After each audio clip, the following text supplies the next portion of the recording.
Corona, corona, corona और corona. सोते हैं तो कोरोना, जागते हैं तो कोरोना। आखिर कब तक कोरोना कोरोना सुनते रहेंगे? विश्व भर में लाखों लोग इस वायरस की चपेट में आ चुके हैं। सारा दिन यही सोचते रहते हैं कि इस भयानक बीमारी से कैसे बचें।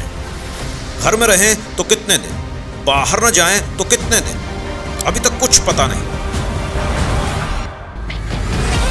सोचने वाली बात यह है कि आखिर यह सब अचानक कैसे हो गया।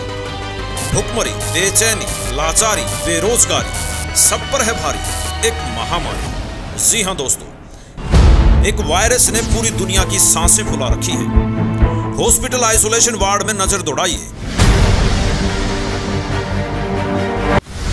या सड़क पर सर पर चल रहे इन मजदूरों को देख लीजिए। सबकी सांसें फूली हुई हैं, किसी की बीमारी से, किसी की भूखमरी से।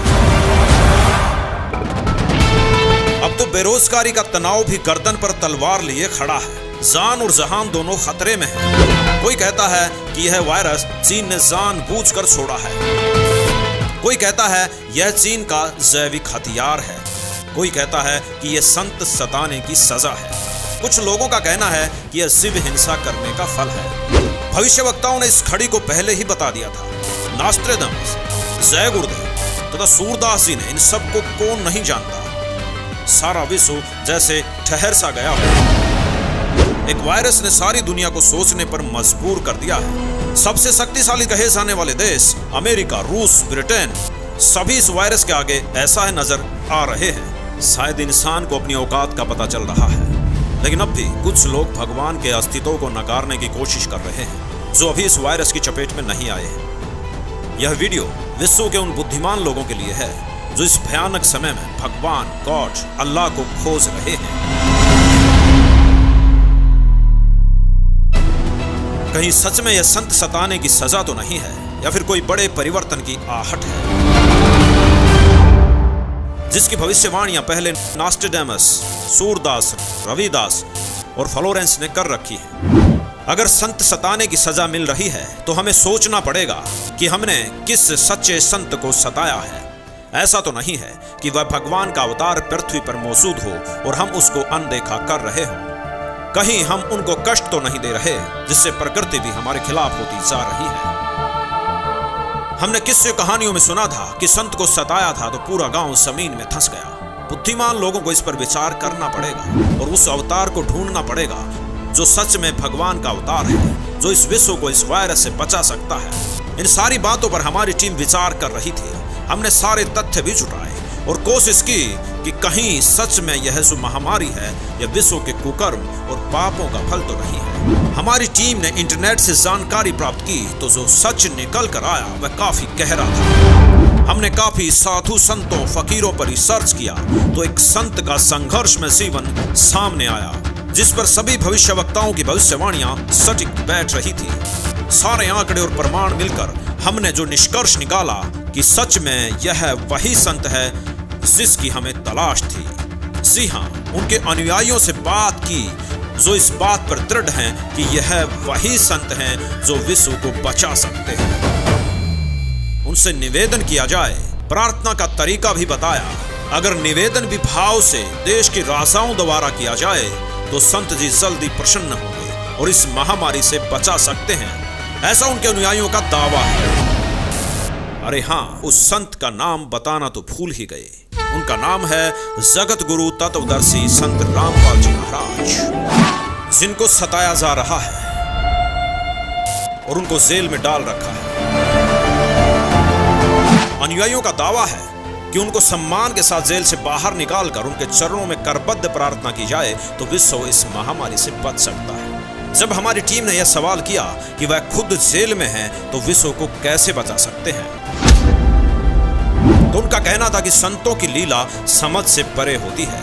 वह विश्व कल्याण के लिए एक तीर से कई निशाने करते हैं। हमें उनकी बातों पर विश्वास हो रहा था। उन्होंने ऐसे लोगों से मिलवाया जो कैंसर, एड्स से ग्रसित थे और नाम दीक्षा लेने के बाद स्वस्थ हो गए। जब वहाँ नाम दीक्षा ली और उसके बाद जब दर्शनों को लाइन में लगते उनसे आशीर्वाद लिया, उसी वक्त मेरा खून उनका बंद हो गया। मुझे ब्लड कैंसर था। कैसे हुआ कि मुझे पता नहीं था ब्लड कैंसर है। उदयपुर में मैंने चेकअप करवाया। ये मेरी कैंसर की रिपोर्ट्स है। ये देखो आप, मैं कैंसर की मरीज थी। मुझे डॉक्टरों ने 2-4 दिन का कहा था।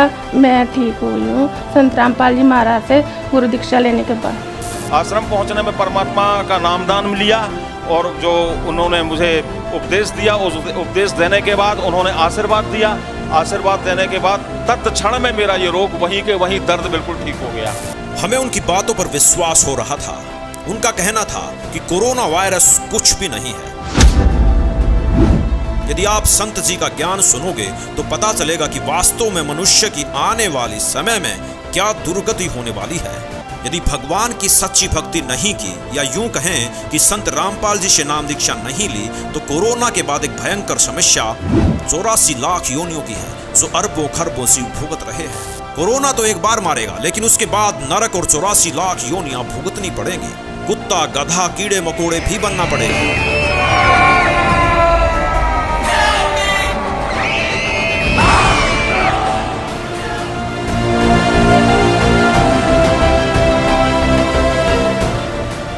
अब मारीची फिर कहाँ गया? स्वर्ग गया, फिर पृथ्वी पर, फिर स्वर्ग गया, फिर पृथ्वी पर, फिर नरक गया।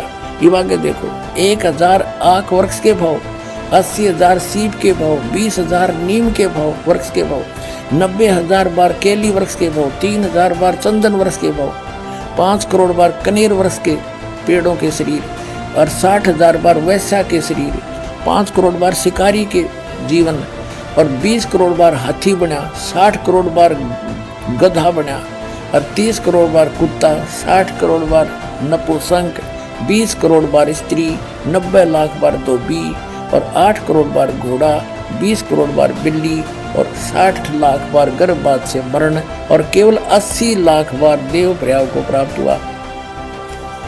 ये है रियल जन्म मरण का चक्र, बिल्कुल सत्य है। कब तक? जब तक उस अल्लाहू अकबर की सत साधना इस दास से प्राप्त नहीं होगी, तो ऐसे जन्म मृत्यु सबकी होगी। यह बातें सुनकर एक वीडियो हमारे सामने आई, जिसे देखकर हमारी आंखों में भी आंसू आ गए। यह कुत्ता भी कभी हमारी तरह मनुष्य था, ठाट बाट से रहता था, लेकिन अब इसकी दशा दयनीय है।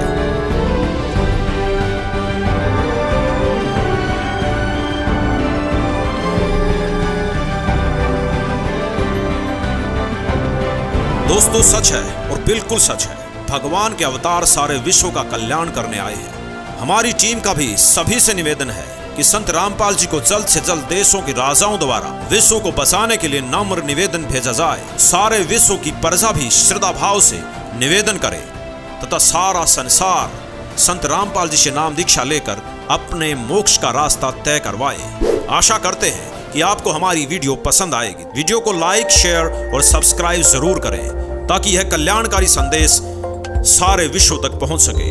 धन्यवाद।